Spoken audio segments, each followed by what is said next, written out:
Assalamualaikum warahmatullahi wabarakatuh. Kembali lagi di RYD31 Media. Oke bre, jadi pada video kali ini saya pengen bahas tentang pembalap Indonesia terbaik sepanjang 2022. Oke, ini versi saya pribadi ya, jadi tidak bisa digeneralisir bahwa ini nilai pasti, tapi ini hanya sekedar opini yang saya tonton sepanjang 2022 dari pembalap-pembalap Indonesia di kelas Asia maupun di internasional.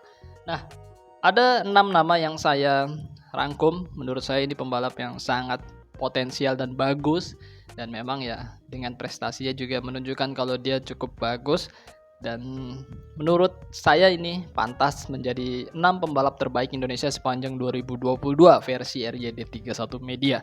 Mungkin kalau versi kalian bisa berbeda juga, nggak apa-apa, bisa ditulis di kolom komentar seperti biasa. Oke, yang pertama adalah Veda Ega Pratama.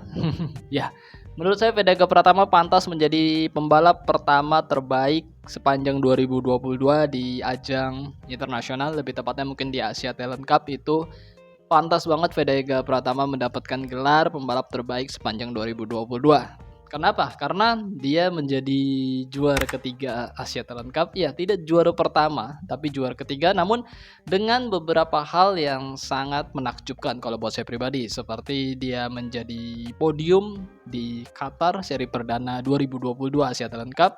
Kemudian dia harus mengalami cedera ketika round satunya Mandalika ya, berbarengan dengan MotoGP. Jadi dia mengalami cedera.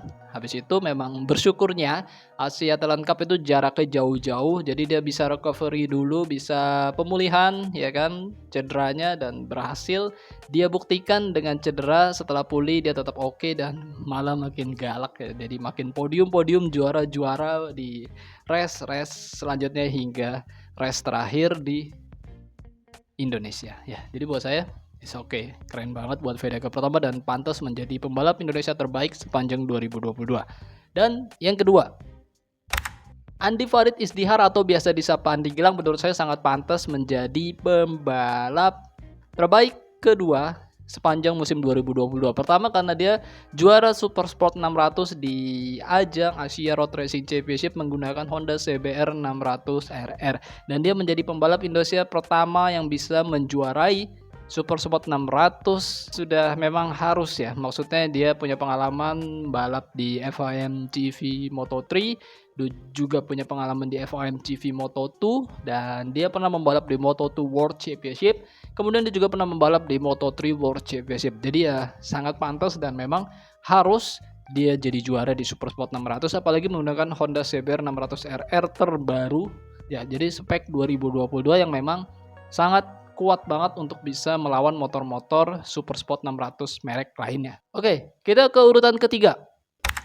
Fadila Arbi Aditama. Wow, kenapa dia bisa berada di urutan ketiga? Menurut saya pembalap terbaik sepanjang 2022. Pertama, dia membalap cukup banyak peningkatan di Red Bull Rookies Cup menggunakan motor KTM RC250R dan juga di FOM Junior GP. Prestasi dia yang terus menanjak, bahkan di FOM Junior GP dia mampu finish di 10 besar dan cukup oke untuk mengumpulkan poin di musim perdananya, di masa-masa rookie-nya di F1 Junior GP dan juga Red Bull Rookies Cup. Buat saya it's okay, ini sangat pantas. Terlebih dia naik motor, dia belum lama bisa naik motor, sekedar naik motor aja itu belum lama, apalagi harus bisa balapan yang dimana teknikalnya itu sulit banget dan pelajarannya sangat tinggi ya, apalagi balapan di Eropa yang jelas lebih keras, dan dia bisa buktikan dia bisa meraih poin. Itu buat saya dia pantas banget berada di urutan ketiga sebagai pembalap Indonesia terbaik sepanjang 2022. Oke, kita menuju ke urutan keempat. Andi Muhammad Fadli, sang juara Asia Production 250cc menggunakan Kawasaki Ninja 250R. Ini saya tempatkan di urutan keempat karena ya dia pernah juara juga Asia Production 250, dan kali ini juara lagi. Saya tempatkan di urutan keempat karena memang dia pantas jadi juara, dan memang ya terlihat cukup berat di seri-seri terakhir Asia Production 250. Kelihatan banget dia susah untuk bisa podium, sekedar finish 5 besar aja keteteran karena memang limiternya dari motornya udah diturunkan ya, tidak terlalu tinggi seperti sebelumnya karena memang dia juara-juara. Jadi aturan dari Asia Road Racing Championship seperti itu, tapi dia mampu tetap meraih poin dan akhirnya dia bisa jadi juara. Buat saya wow, amazing. Dan Tahun ini dia pindah juga tim sepertinya, kalau kita lihat di story-nya dia tidak bergabung lagi dengan Manual Tech Jogja ya, tim Pak D Ibnu Sambodo. Jadi sepertinya di Asia Road Racing Championship dia pindah. Sedangkan untuk balapan lokal dia jelas pindah juga, pindah tim ya kan. Udah saya beberapa kali lihat dia sudah pindah tim juga balapan road race. Apakah Asia Road Racing Championship juga pindah? Kemungkinan demikian karena ada story seperti ini.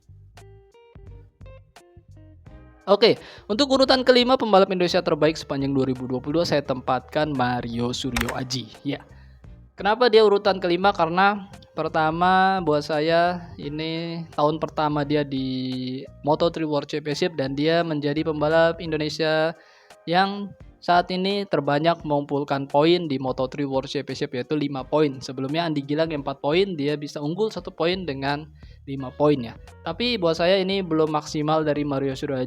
Terlihat memang dia cukup oke, mampu start di front row ya kan, mulai dari seri Portimao dia di front row, terus di Mandalika juga front row. Menurut saya sangat-sangat potensial ketika lintasan basah, dan dia buktikan dia cukup lihai dengan lintasan basah dan dia bisa cepat dibandingkan pembalap-pembalap Moto3 lainnya. Kita masih tunggu untuk musim 2023 apakah ada peningkatan secara poin dan juga prestasi Mario Suryo. Yang jelas menurut saya dia pantas di urutan kelima versi saya ya, pembalap Indonesia terbaik sepanjang 2022. Oke, ini urutan terakhir. Aldi Satya Mahendra, pembalap asal didikan dari Yamaha Racing Indonesia, menurut saya sangat pantas ditempatkan di urutan ke-6 karena pertama dia membalap hebat di Asia Road Racing Championship, beberapa kali naik podium, dan juga dia cukup bagus ketika dia replacement rider di World Super Sport 300 dengan Yamaha R3 di balapan Eropa. Buat saya dia bisa mengumpulkan 17 poin ketika itu, dan itu sudah cukup bagus buat Aldi Satya Mahendra dan dia pantas urutan ke-6. Selebihnya saya tidak merangkum sampai ke urutan 10 dan seterusnya karena menurut saya inilah 6 pembalap terbaik sepanjang musim 2022 versi RYD 31 Media. Versi kalian ya boleh ditulis di kolom komentar.